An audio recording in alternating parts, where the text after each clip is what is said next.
Agree, you should know your own reasons for watching are the very qualities cult watchers say help some cults in their ever-increasing quest for new members. Spiritual cult, it might be a religious cult, it might be a self-help cult. They destroy your character, they destroy who you were. It's the mind games is the worst, you know. It's just all mind control.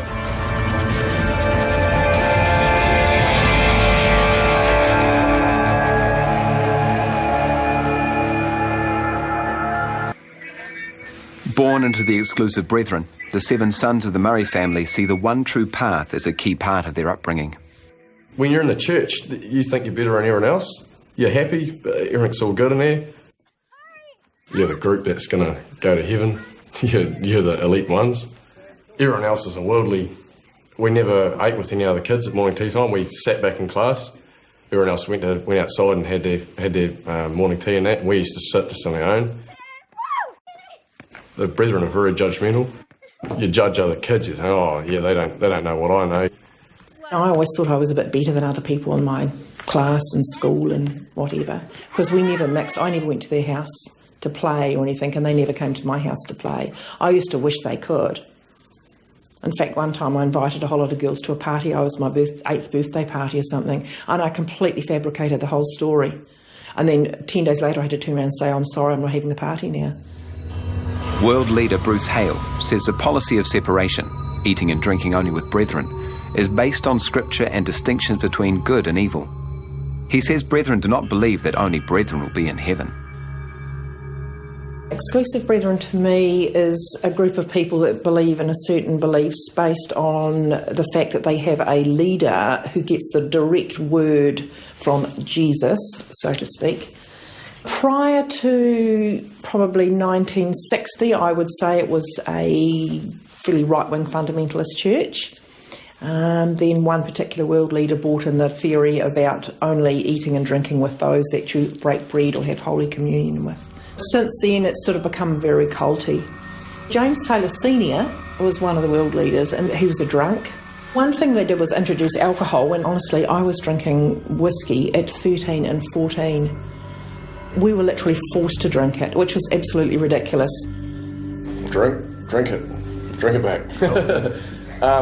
Yeah, there's a lot of alcohol going on there, eh? That's a big thing in there, especially the young people now. They get on it. They get on it hard. Old ladies were made to drink it, and they hadn't probably touched the stuff their whole life, you know, might have had a sip of port or something, but literally we were forced to have it.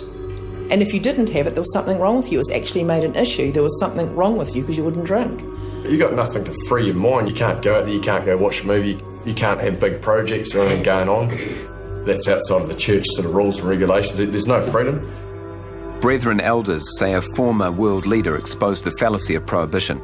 And while alcohol is available from a responsible age, moderation is promoted, and alcoholism is not common.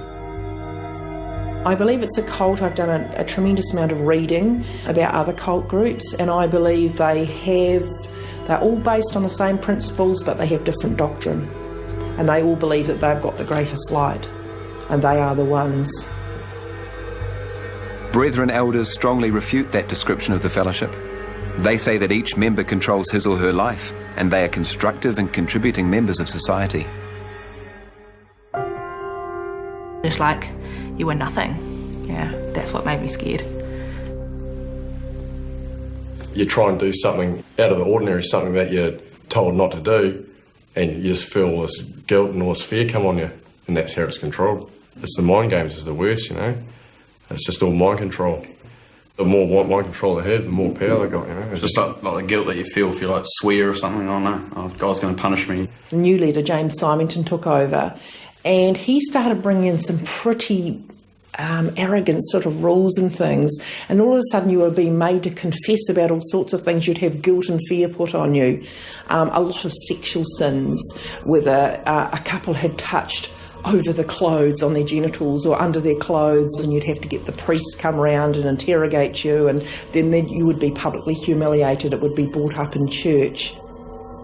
You kept conforming, and the leader would tell us, oh, we're substandard, we need to attain to this standard. And so you would do everything you possibly could to attain to that standard, and just when you thought you'd got there, all of a sudden they pull the rug out from under your feet and say, no, you're not good enough. And you think, oh my goodness, what else do I need to do?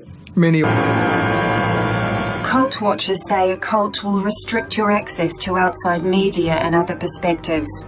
This danger sign is a mind control technique they call information control. Growing up, we had newspaper only. Books we read were quite limited, unless you could sneak a few from the school library or something. The Exclusive Brethren is a Christian sect that describes non-followers as worldlies. They're very scared of the media. It's evil, there's pornography, there is all sorts of dreadful things happening out there. I always thought if I came close like a TV, the devil would start speaking to me through the TV. That's why I never went near them. I was just too scared.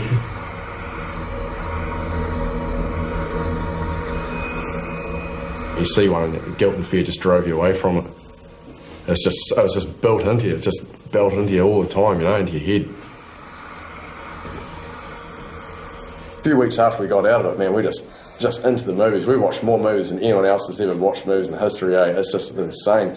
We're just glued to the goggle box, hard out, just taking it all in. Oh man, this is so cool. And after a few months, we just got sick of it.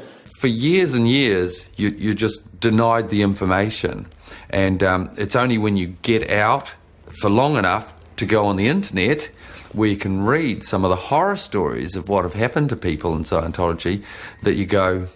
You have to have control over everything you do, because if you go outside of it, then the outside people are going to find out what is actually going on inside.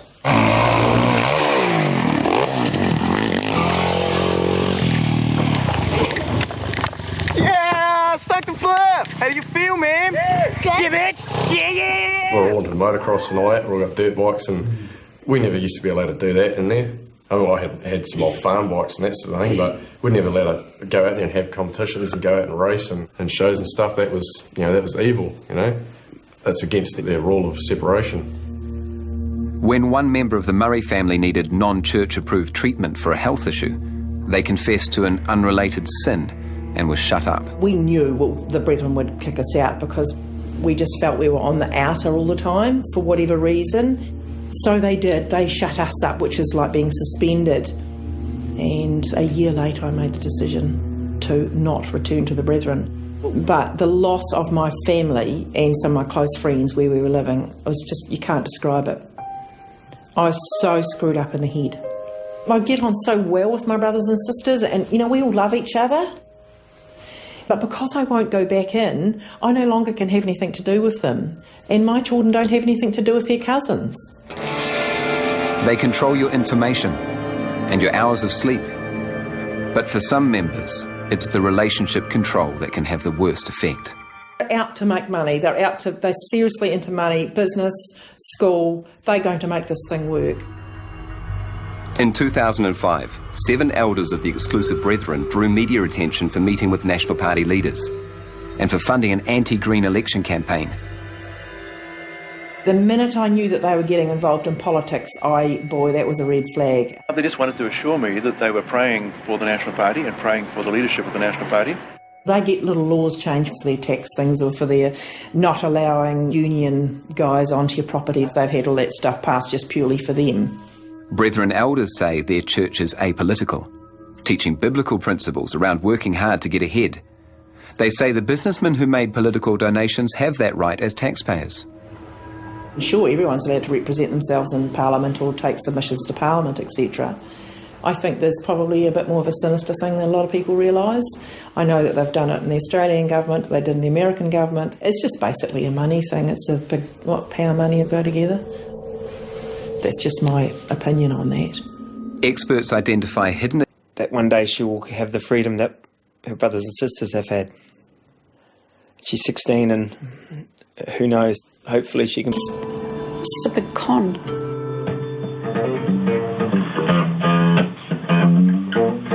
That's basically you start your life again. New friends, get to know new people and all that. And that's when it really started opening our eyes up. I'm like, man, these people they're not worldlies at all, they're just like anybody else. Everybody else, we just got on real well, I got heaps of mates now, and that's awesome. We really People say to me, oh, you're going to go to hell if you leave the Brethren, you go to hell. I would like to say I've lived through hell. I've been there, I've experienced it. Quite frankly, I'm in heaven now. As you have seen, even a harmless Bible group can transform into a dangerous gun cult. If you are considering joining a faith-based organization, it is important you learn to recognize the cultic danger signs.